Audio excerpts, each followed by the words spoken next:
नमस्कार प्यारे दोस्तों, लम्हे ज़िंदगी के आज के सफ़र में आपके लिए मेरी एक छोटी सी कहानी, ब्लैक कॉफ़ी। जी हाँ, ब्लैक कॉफ़ी। धरा, ये रही तुम्हारी ब्लैक कॉफ़ी। अंबर ने कैनवस के बगल में रखे स्टूल पर कॉफ़ी का मग रखते हुए कहा। अंबर, तुम क्या आज फिर घर नहीं जा रहे हो? धरा ने कॉफ़ी के मग की तरफ एक उड़ती हुई नज़र डालते हुए कहा। पता नहीं धरा, मगर आज का तुम्हारे यहाँ रुकना पता नहीं क्यों बाकी दिनों की उपेक्षा बहुत अलग सा लग रहा है। अंबर ने पास रखे बीन बैग पर बैठते हुए कहा। अंबर के चेहरे के ऊपर एक अजीब से ख्याल डोल रहे थे।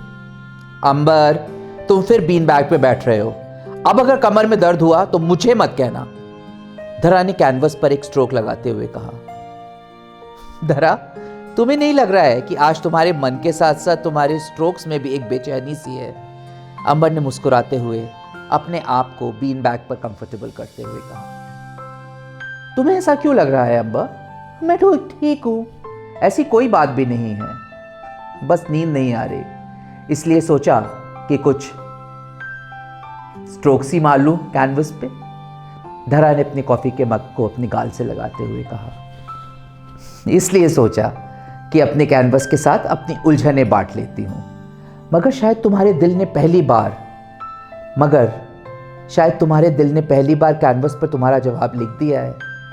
अंबर ने अपने सफ़ेद बालों के गुच्छे को अपने से माथे से पीछे करते हुए कहा। नहीं अंबर, ऐसी कोई बात नहीं है। अगर तुम्हें नींद आ रही है तो गेस्ट रूम में जाकर सो जाओ, सुबह साथ ही चलेंगे बच्चों को लेने के लिए एयरपोर्ट पे। धरा ने अपने कैनवस को ध्यान से एक बार देखते हुए कहा। धरा, तुम्हें नहीं लग रहा कि तुम मेरी बात को अवॉइड कर रही हो? अंबर इस समय अपनी जगह से उठने के लिए बिल्कुल भी तैयार नहीं था। धरा ने कैनवस पर काले रंग का एक बहुत ही चौड़ा स्ट्रोक एक बहुत चौड़े ब्रश से लगाया था। पता नहीं कहां से ब्रश पर कुछ सफेद रंग लग गया था जो उस शाह काले स्ट्रोक के बीच में चमक रहा था। अंबर, अगर मेरे कैनवस मेरी बातों का जवाब देने लगते तो पिछले 17 सालों में मुझे अपनी बहुत सारी बातों का जवाब मिल गया होता। धरा के चेहरे पर इस समय एक हल्की सी उदास मुस्कुराहट थी। धरा, तुम सवाल रंगती गईं। कभी अपनी इन तस्वीरों से अपने सवालों के जवाब मांगती तो शायद तुम्हें अपने जवाब हाथ के हाथ मिल जाते। अंबर ने बीन बैग से उठने की कोशिश करते हुए कहा। जब तुम इस बीन बैग से इस मोटापे में खुद को नहीं उठा सकते हो तो बैठते ही क्यों हो अंबर? धरा ने सफ़ेद लकीरों को काले ब्रश से कवर करते हुए बीन बैग में धंसे हुए अंबर को मुस्कुराते हुए कहा। कब तक लड़ोगी धरा? कब तक? सच्चाई तुम्हारे सामने है, मगर तुम सच्चाई को मानने के लिए बिल्कुल तैयार ही नहीं हो रही हो। अंबर ने बड़ी कोशिश कर बीन बैग से खड़े होते हुए कहा। अंबर, मैंने तुमसे पहले ही कहा था, बच्चों को समेत रहते सब कुछ बता देना ही बेहतर है। मैं सच्चाई से नहीं डर रही हूं, मैं डर रही हूं तुम्हारी सच्चाई छिपाने की आदत से। धरा ने अपने बालों को खोलकर दोबारा बांधते हुए कहा। धरा, मगर क्या बताते हम?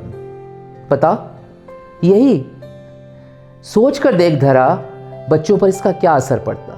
तुम्हें लगता है कि समाज किसी तरह भी हमारे रिश्ते को मान्यता देगा?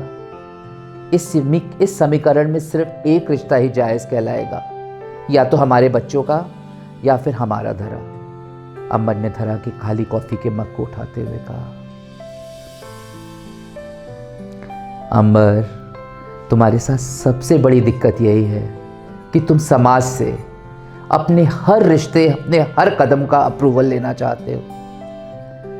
धरा ने आरंभ के माथे पर अपने ब्रश को हल्के से छुआते हुए कहा। क्या धरा, यार फिर रंग लगा दिया ना तुमने मेरे माथे पर। कितनी बार बोला है मुझे अच्छा नहीं लगता है। हाँ, कितनी बार बोला है कि ऐसा मत किया करो। अंबर, प्यार धरा से और धरा के रंगों से इतना डर, ऐसे कैसे चलेगा? धरा ने अंबर की नकल करते हुए जवाब दिया। धरा, सच्ची बताना, तुम्हें डर नहीं लग रहा?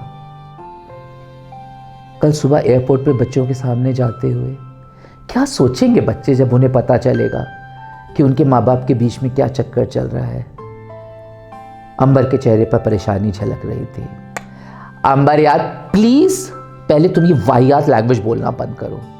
हम अब कोई कॉलेज जाने वाले बॉयफ्रेंड गर्लफ्रेंड नहीं है। हमें अपने बच्चों को सिर्फ बताना है अपने इस रिश्ते के बारे में, उनकी रजामंदी नहीं लेनी है। धरा ने वापस अपने ब्रश को उठाते हुए कहा, पता नहीं क्यों मुझे लग रहा है कि कहीं हमारे रिश्ते के कारण उनके रिश्ते पर कोई आंच ना आ जाए। अंबर ने अपने माथे पर फैलाए सफेद बालों को दोबारा से पीछे करते हुए कहा, अंबर, तुम दो अलग अलग रिश्तों को आपस में मिला रहे हो। बच्चों का की रिलेशनशिप का हमारी रिलेशनशिप से क्या लेना देना? और सीरियसली यार, अब मुझे समाज वाला कि समाज क्या कहेगा वाला क्रैप मत दो।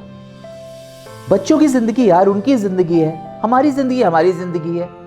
मैं अपने आप को किसी और के लिए नहीं खो सकती हूँ। अंबर, जिंदगी में एक बार मैंने ये गलती करके देख लिया है, दोबारा नहीं। बड़ी मुश्किल से अपनी पहचान बनाई है।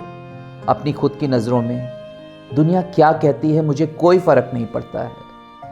धरा ने कैनवस पर कुछ और स्ट्रोक्स लगाते हुए कहा। अब उसके इन स्ट्रोक्स ने कैनवस पर एक शक्ल लेनी शुरू कर दी थी। अंबर दोबारा वहीं बीन बैग पर बैठते हुए अपनी आंखें बंद कर लेता है। धरा उसको देखकर हल्के से मुस्कुरा देती है। 2 दिन से मौसम बहुत अजीब सा हो रहा था। आसमान घने काले बादलों से भरा हुआ था, मगर बारिश का कहीं नामो निशान नहीं था। धरा अभी अभी नहाकर बाहर निकली थी। उसे अपने गीले बाल टॉवल में बांधकर सुखाना बिल्कुल भी पसंद नहीं था। इस समय भी उसके गीले बाल उसके कंधे और उसकी पीठ पर फैले हुए थे, जिनसे टपकती हुई पानी की बूंदों ने उसका सफेद मलमल का कुर्ता काफी गीला कर दिया था। अपने हाथ में कॉफी का कप लेकर उसने अपनी पसंदीदा कुर्सी पर बैठते हुए रिमोट के बटन को दबाया। चारों तरफ गुलाम अली की लरसती हुई आवाज फैल गई। बरसन लागी सावन बुंदियां, तेरे बिन लागे ना मोरा जिया। बरसन लागी सावन बुंदियां। दीदी, सारा काम समेट दिया है, लगता है बारिश बहुत तेज आएगी, मैं तो निकलती हूं। रसोई से बाहर आते हुए विजया ने धरा से कहा। ठीक है विजया, मेरा छाता ले जा, कहीं ऐसा ना हो रास्ते में बारिश आ जाए। धरा को इस समय अपने चेहरे पर लगती हुई कॉफी की भाप बहुत ही अच्छी लग रही थी। उसने कॉफी के कप को अपने गाल के पास करते हुए कहा, दीदी, शीशम बिटिया के जाने से आप बिल्कुल अकेली रह गई हो। मुझे एक बात बताओ, इतनी दूर दूसरे देश पढ़ने भेजने के लिए क्या जरूरत थी? विजया ने दरवाजे के पास बनी कबर्ड से छाता निकालते हुए धरा से पूछ ही लिया। चल छोड़ ना, मैं कोई अकेली नहीं रह गई हूं। किसी के साथ रहने या न रहने से कोई अकेला नहीं होता बिजी, तू ये बात नहीं समझेगी। दरवाजा बंद करते हुए धरा ने विजया से कहा। शायद मैं भी नहीं समझूंगा धरा जी। दरवाजे पे खड़े एक आदमी ने अपने सफेद बालों को पीछे करते हुए कहा, जिसके हाथ में इस समय 2 बहुत बड़े बड़े पैकेट थे। आप? माफी चाहूंगी, मैं पहचानी नहीं आपको। धरा ने दरवाजे पर खड़े उस आदमी से पूछा। अरे धरा जी, पहचानने के लिए घर के अंदर बुलाकर चाय पिलाना जरूरी होता है, खासकर जब आपके सामने वाला आपके लिए कुछ खास लेकर आया हो। सामने वाले इंसान ने मुस्कुराते हुए धरा से कहा। मैं समझी नहीं यार, आप क्या कहना चाह रहे हैं? धरा को इस अजनबी से और उसके बात करने के अंदाज से बहुत गुस्सा आने लगा था। अजीब आदमी है यार, गले ही पड़ रहा है। अरे धरा जी, शीशम ने आपके लिए कुछ भेजा है। मैं अंबा डोरोरा, नीलेश का डैडी। सामने खड़े अजनबी ने मुस्कुराकर अपना परिचय देते हुए कहा। अरे आई एम सो सॉरी, आप प्लीज अंदर आइए ना। अंबर के अंदर आने के लिए दरवाजे से हटते हुए धरा ने कहा, दीदी मैं चलती हूं, बूंदें पड़नी शुरू हो गई हैं। विजया जो एक अजनबी को देखकर रुक गई थी, धरा से बाहर निकलते हुए बोली, अरे हाँ यार तू जाना, भीग जाएगी तो बीमार होकर घर बैठ जाएगी। धरा ने घर के दरवाजे को बंद करते हुए कहा, सबसे पहले जन्मदिन की ढेर ढेर ढेर ढेर सारी शुभकामनाएं। अंबर ने सोफे पर बैठते हुए कहा, मगर शुक्रिया, मगर आपको कैसे पता चला कि आज मेरा जन्मदिन है? धरा ने थोड़ा सा झेपते हुए पूछा। अरे ये जो आपके लिए केक आया है ना, उसके ऊपर लिखा हुआ है हैप्पी बर्थडे धरा। पैकेट में से केक का डिब्बा निकाल कर खोलते हुए अंबर ने जवाब दिया।